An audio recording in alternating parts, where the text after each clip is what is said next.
So let's now talk about sales channels in Shopware 6. In everyday terms, it's like having a restaurant where the kitchen, so the Shopware administration, prepares all the food, but you have the freedom to serve it in different dining rooms or as a takeout or even through delivery services, all from the same kitchen. This allows you to present your products more flexibility to customers while keeping all your important business data in one place. But what exactly does that mean? So there are many use cases for sales channels, but let me maybe drop 5 of them. So first of all, obviously you can create different storefronts for specific markets, right? With a unique design, products and pricing, and so on. Then you can also customize storefronts for different countries if you want to.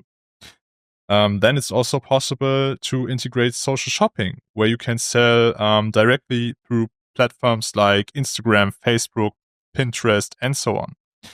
Next on, you have the possibility to integrate Google Shopping directly via the sales channels. And last but not least, there are headless channels for custom applications. So you can use our API to integrate like mobile apps, IoT devices, and so on. So maybe let me explain at this point shortly what an API is, as this is very important to know. It's like a language translator, so to say, that sits between your custom front end and the Shopware administration. It helps them to communicate even through their different build of different technologies. So they speak different languages, right? Without this API translator, your custom front end wouldn't be able to access any of the product information, customer data, or order processing capabilities that Shopware provides. So, the API is what makes it possible to have separate custom front ends while still using the powerful features of Shopware's backend, right? But for now, let's create a sales channel together. First of all, you can see all the sales channels that you got on the left side in the navigation menu. To create a new one, you can simply click on the plus symbol. And then, there are all the different types of sales channels that I also, mentioned before. We will now create, very simple, a storefront within, HTML storefront, right? Then we, click on add sales channel. And now we first of all have to just enter a name. And in our example, we want to create a store for premium guitars. So I will name it pretty simple premium guitars. Okay, so let's now get together through the different configurations that you can do here, right? First of all, you can mark your sales channel as a favorite, which we can not do at the moment as this sales channel is not created. Next on, you can choose the entry point of your main navigation. What does that mean? We can choose from a specific category that we have created before. So we can say use the same home navigation as in our user training sales channel, or we can create a complete new one. I will use the same now as I don't have created another one.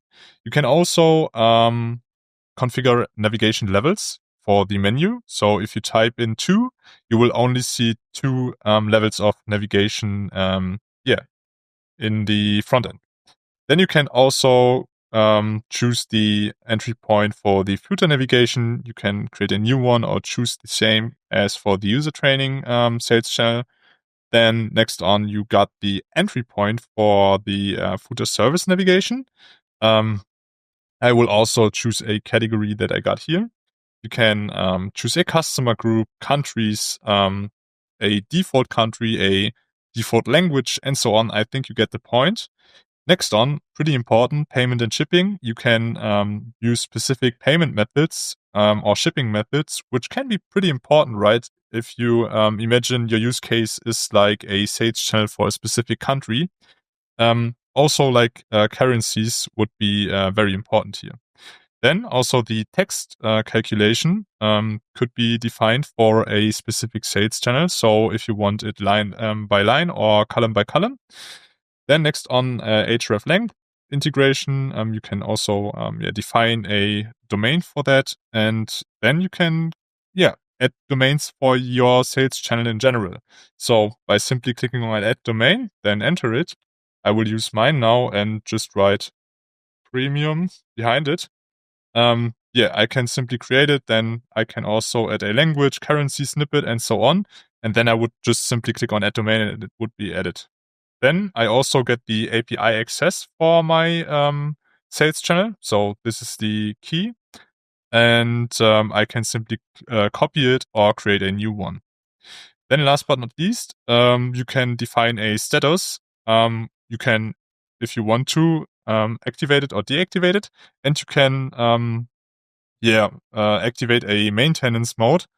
If you activate it, you can whitelist your own IP so that no one can visit your storefront, but you can still work on it, right?